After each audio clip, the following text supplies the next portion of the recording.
Hello बच्चों। Next topic हम discuss कर रहे हैं bio Savart's law. Bio Savart law basically क्या है? जो एक्सपेरिमेंट हमने किया है ओस्टर्ड experiment. ओस्टर्ड experiment basically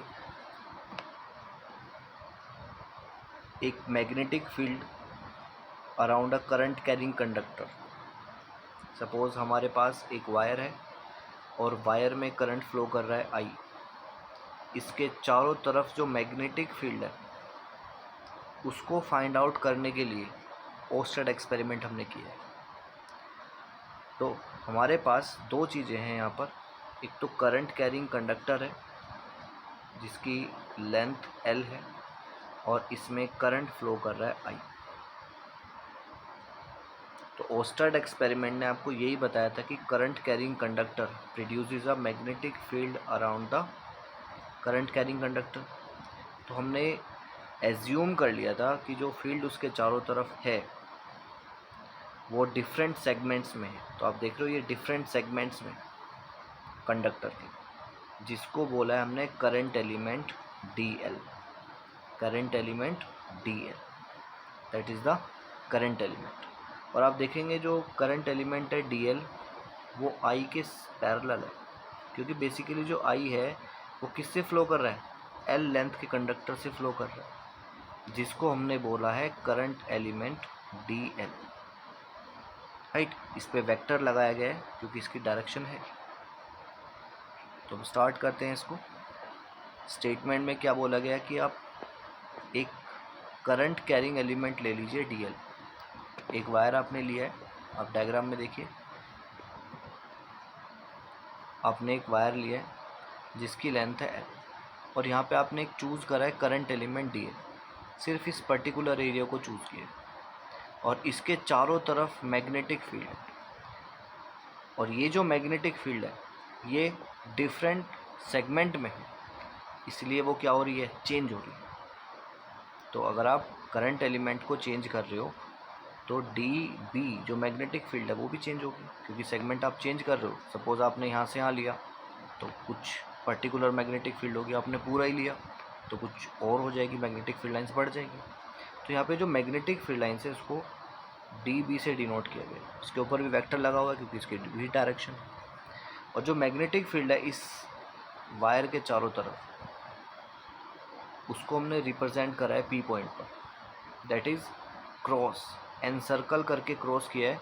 that it means it is inward to the plane, plane of the paper के इनवर्ड है। और इधर से ये अगर मैग्नेटिक फील्ड लाइन निकल रही है बाहर तो ये आउटवर्ड है, जिसको हमने डॉट से शो किया है। तो यहाँ पे जो हमारे पास करंट एलिमेंट है DL, तो हमारे पास करंट एलिमेंट है DL ये, और R जो हमारे पास एक यूनिट वेक्टर है इसका जो रिप्रेजेंट कर रहा है मैग्नेटिक फील्ड को। इन दोनों के बीच में एंगल लिया है थीटा, क्योंकि जो मैग्नेटिक फील्ड लाइंस है वो इस करंट एलिमेंट के रिस्पेक्ट में ही एंगल बनाएंगे। ठीक है, तो पहला जो इसका स्टेटमेंट होगा वो कैसे होगा कि according to Biot Savart's law the magnitude of magnetic field, जो मैग्नीट्यूड है मैग्नेटिक फील्ड का DB का, वो डायरेक्टली प्रोपोर्शनल है करंट। ये बात हमें ऑलरेडी पता है, हम कर चुके हैं ओस्टर्ड एक्सपेरिमेंट में कि अगर हम वैल्यू इंक्रीज़ करेंगे I की तो जो मैग्नेटिक फील्ड का एरिया है वो भी इंक्रीज़ होगा, वो बढ़ता चला जाएगा। इसलिए आपने देखोगे जो हाई टेंशन वायर होते हैं वो ज़मीन से काफ़ी ऊपर रखे जाते हैं। It is due to large current and large magnetic field. ठीक है, now it is directly proportional to the length of the conductor. जितना ज़्यादा लेंथ होगा, सपोज हमने छोटा सा वायर लिया है तो सिर्फ मैग्नेटिक फील्ड लाइंस इस छोटे से रीजन में है। अगर हमने बड़ा वायर लिया है तो मैग्नेटिक फील्ड लाइंस का रीजन क्या हो जाएगा?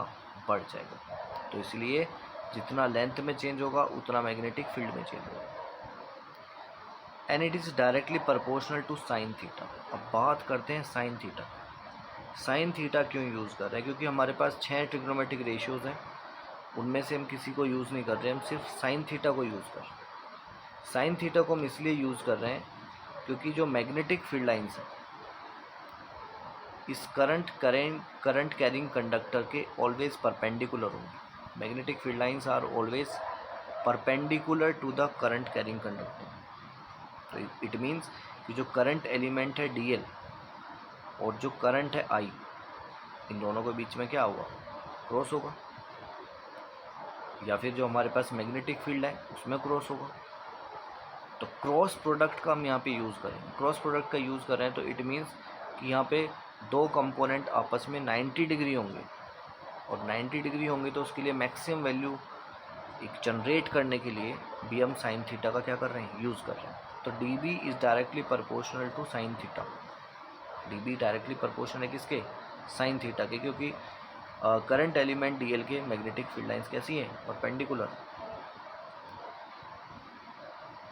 Now inversely proportional to the square of the distance between distance of P point की जो डिस्टेंस है, ये हमारे पास करंट कैरिंग कंडक्टर था, यहाँ पर हमने P पॉइंट है, जितना ये वायर से अवे जाएगा, जितनी ये डिस्टेंस बढ़ती जाएगी उतना ही मैग्नेटिक फील्ड लाइन की जो स्ट्रेंथ है वो क्या हो जाएगी, कम होती चली जाएगी। तो हमारे पास ये 4 फैक्टर हैं, चारों फैक्टर को अगर हम कंबाइन करें तो DB is directly proportional to IDL sine theta upon R square. Proportional remove करके हमने K कांस्टेंट प्लेस किया है, और जो K कांस्टेंट है वो डिपेंड करेगा मीडियम में, कि किस मीडियम में आपने इस वायर को और करंट एलिमेंट जो आपने DL लिया है उसको आपने प्लेस किया है। ठीक है, तो हमारे पास जो K की वैल्यू आएगी वो म्यू नॉट अपॉन 4 पाई आएगी, और म्यू नॉट अपॉन 4 पाई की जो वैल्यू है दैट इज़ 10⁻⁷ टेस्ला मीटर पर एम्पियर, ये इसकी SI यूनिट होगी। तो हम SI यूनिट हम यहाँ से निकाल सकते हैं, K को हम यहाँ पर प्लेस करेंगे, और DB के उधर कितना जाएगा हमारे पास, R स्क्वायर जाएगा। ठीक है, तो DB की जो SI यूनिट है मैग्नेटिक फील्ड की दैट विल बी टेस्ला, उधर R स्क्वायर जा रहा है तो ये हो जाएगा मीटर स्क्वायर।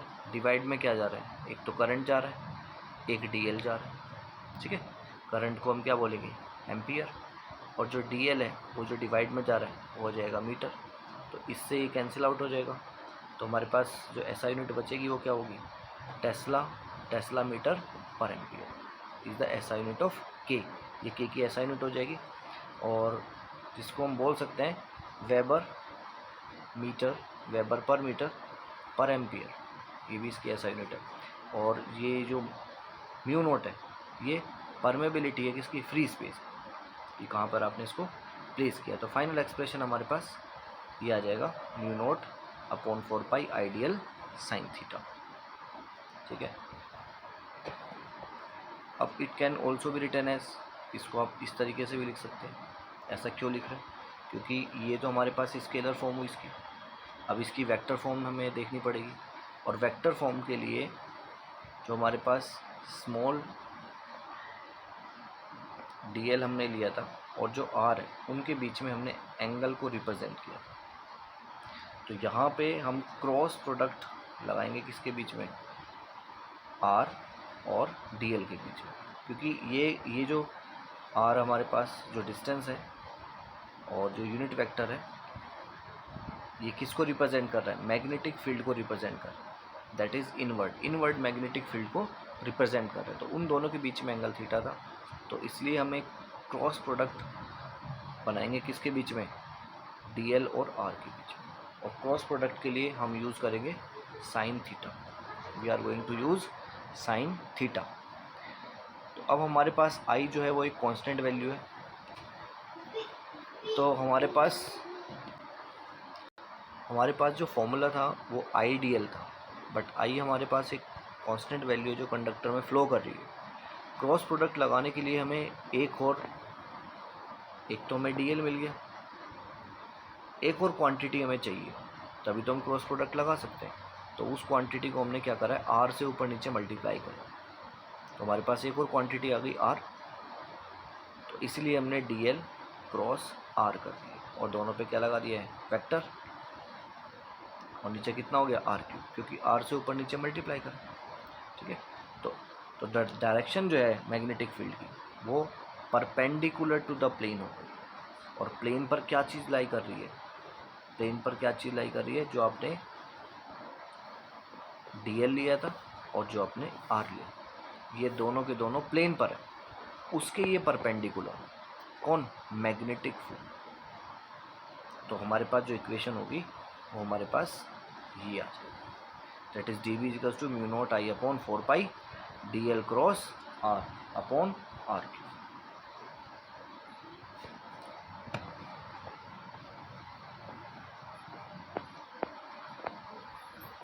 अगर हम केसेस की बात करें, स्पेशल केसेस की बात करें, तो थीटा को अगर हम प्लेस करेंगे ज़ीरो, अगर हम थीटा को प्लेस करेंगे ज़ीरो तो साइन ज़ीरो कितना हो जाएगा, ज़ीरो। हैंस जो टोटल मैग्नेटिक फील्ड है, जो चेंज इन मैग्नेटिक फील्ड है, वो क्या हो जाएगी, ज़ीरो हो जाएगी। वो क्या हो जाएगी, ज़ीरो हो जाएगी। अगर हम थीटा को 90 प्लेस करेंगे तो साइन 90 की वैल्यू कितनी हो जाएगी, maximum 1। It means change in magnetic field will be maximum, वो कितनी हो जाएगी, मैक्सिमम हो जाएगी।